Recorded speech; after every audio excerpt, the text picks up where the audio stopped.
Hello, and welcome to today's podcast. I'm Sonja Wood, and here we are at episode number 98. In episode 97, I shared with you a specific word, and that word was shan. Or I should actually rather say that word is shan. I'm so glad that I shared it with you and told you that that was the word that had been given to me. And it was really very significant at the time. This word shan just kept on coming to me for 2022, that we need to shine. And I thought, well, I felt that was specifically a word coming to me, but I should share it on a podcast because maybe it can just encourage others to remind them to shine, because it's been quite difficult times that everybody's been through in 21 and 20. So I thought, well, let me share that with you, to shine. And I am very pleased I did. I'll tell you why, because I don't know if this happens to you, but when I let somebody know about something, such as telling you to shine and saying that I got this word to shine and that we should shine and remember to shine, what followed shortly thereafter is more tests and challenges, and every one of them was a reminder to me to shine, just to keep shining, because it was like dark clouds rolling in. Like I shared in the previous podcast, I thought, there was this absolute image. We're having so many storms. There was this like graphic image of these dark clouds rolling in this fierce weather. And that's how it felt like in life in general. And so the shining word and just the reminder to keep shining was very significantly supportive. So I thought, well, I hope it can support you too if I share that with you. But I haven't actually been to record another podcast for weeks because the times have been as such that we need to keep shining, and we need to be constantly reminded of the fact that we must keep on shining.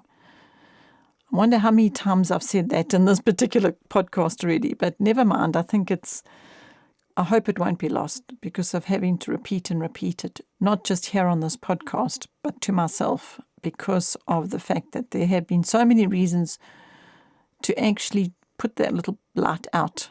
And that is not what God wants. He does not want our little lights to go out. He wants them to shine. He wants us to put them up on the hill so that they can shine and they can be seen, glowing. So that is what I've been having to put into practice. Every single day, there has been reason for me to be reminded to shine. That has just not stopped.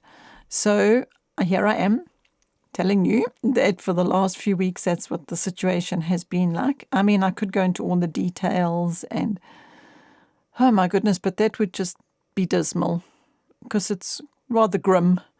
But God doesn't want us to be downcast. And so what he does want is for us to continue to shine.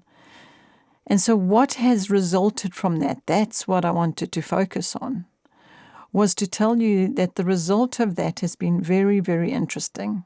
The result of shining in the midst of the overcast situation. Because it's been noticeable. People have wondered, how can you shine in the midst of this? How can you be shining when there's just so much darkness around? And it's just been such a support to be able to encourage others, which in turn has encouraged us to just keep shining and to keep up our hope. In fact, you know what I said the other day? I said, this situation is just hopeless. And as I said that, I just felt so convicted. I felt no situation is hopeless. I just felt I needed to repent for those words that came out of my mouth, because I thought, no, they're not hopeless. There is always hope. There is always hope. Because when we have Christ, we have hope in us. And so we've already overcome. And so that is what I've had to keep reminding myself. But it goes the next step. You can't just remind yourself. You've actually got to change your words and let that light shine. So I had to change that statement of this is just hopeless into there's hope, there's always hope. I had to first remind myself of that, and then I had to speak it out, and then I had to walk in that hope, believing. And in actual fact, that's another word I have been using a lot in the last month, is this word believe. Just believe. Believe that there's hope. It might not look like there is. It might appear as though the situation is hopeless. But if you believe that it's not, because we do believe that it's not, we do believe that there is always hope. So rather than being overcome by the hopelessness around one, rather look at the hope that there is, and then hold on to that, and then live that out by living out the hope, speaking it and being it and showing it and sharing it. So you see, we went from being reminded to shine to not being overcome and to having hope, and the fruit of that being something that actually then supports other people. It helps the people around us if we are being hopeful and not all dark and dismal and dreary. And in actual fact, I've really caught myself having to be careful of what comes out of my mouth, because my father phoned and he said, "How are things?" I said, "Oh," and he said, "Oh, that sounds fairly grim." And straight away, I realized that just it wasn't even a word, it was just an exasperation. It just immediately gave him the notion that things were grim. And I just thought, we don't need to do that. I mean, I'm not saying that we need to pretend to be something that we're not. But the point is, I don't feel like it's pretending, because I have Christ. And so Christ in me is my hope. And so if I get asked how are things, I can say, well, there's hope, even though, and I can say what the situation actually is, even though there's been this and this and this transpire, which has been appearing to be very dark and dismal, but we have hope. So I wanted to come and talk to you today on this podcast and just share with you our reality. That is how it's been. And we are choosing just to continue to believe in hope and keep our heads up and keep standing on our feet. Even when somebody comes and knocks you down flat, get up again, dust yourself off and carry on, because we can. And I'm just very, very, very grateful we can. So thank you for joining me today as I shared this with you. I hope you are left with hope and that you will go and shine, and that you'll be careful of what comes out of your mouth, especially in the presence of your little children that are watching. They're seeing how you respond to calamities or difficulties, and that is the model that you are sharing with them, the example you are sharing with them, should I rather say, that they will then model. So it's just an encouragement to you to keep a check on your mouth. In fact, I'm just remembering a little story. It was one of the stories out of the book that I narrated, The King's Daughter and Other Short Stories for Girls.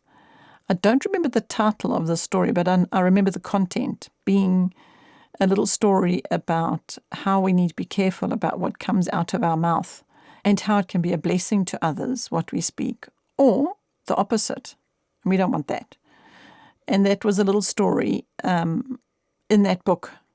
So I used to find reading stories such as that one aloud to the children very helpful. I tell you why, because instead of me sitting and talking to them about how they must be careful what they say, and they must think about the words that come from their mouths, and they might hurt others with those words, or they can bless others. And instead of me trying to give the lesson like that, I would read a story that was speaking about that particular thing.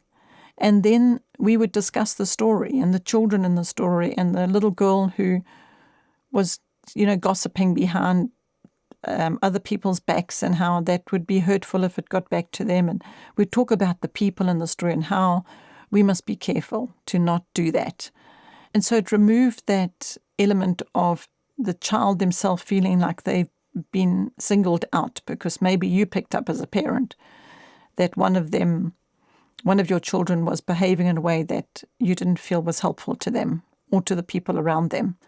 And so now try and find a story that will highlight that, rather than trying to deal with it head on with that particular child. Anyway, this was just something that I used to do a lot, and I just found it to be very, very helpful in the fact that we could, as a family, discuss a behavioral problem that wasn't on a particular individual and, as I say, highlighting that particular individual in the family. I mean, everybody might have known who we were talking about or might know exactly who we were talking about, but we keep coming back to the people in the story, the characters in the story, rather than the individual in the family that we're trying to help. Help them to change a bad behavior into something that is better for them and for the people around them. Anyway, so that was I'm just sharing that with you because it just came to mind as I was talking about us being careful what comes out of our mouths. Because of the fact that, I mean, here I am an adult and I'm speaking to my elderly father and I'm having to be careful what I say because I don't want to burden him. I don't want to cause him anxiety because he sees or hears his daughter being so troubled. I can let him know the trouble, sure, ask him to pray, but I shouldn't leave him with the burden of anxiety. That's not something that I think can be a blessing to him. So to leave him with something that is a blessing, I must be careful with what comes out of my mouth, and I must focus on what I have, the good. Like my mother always said, count your blessings. So now when I speak to my elderly parents, I will think about the blessings that I have to share with them.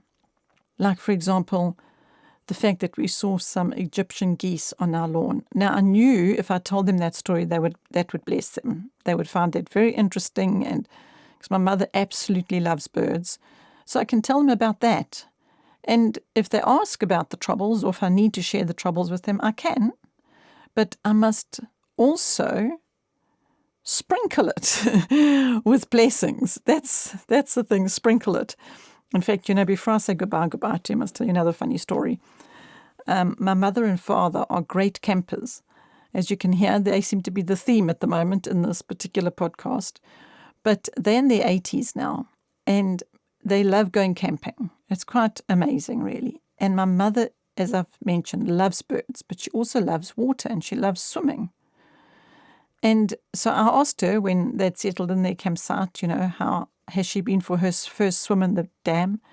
She said, yes, she has, but she's also discovered the irrigation here is a very nice system for cooling off because they're camping near a farm and they've got those huge irrigation contraptions, I don't know what the proper word is, on the fields. And there's my mother in her 80s putting her costume on and walking through the sprinklers so that she can cool down in the sweltering hot summer of South Africa here in February. So that was funny. So you see, she made me laugh. She told me this funny story about her dancing in the sprinklers. I mean, it was hilarious. I really had a good chuckle.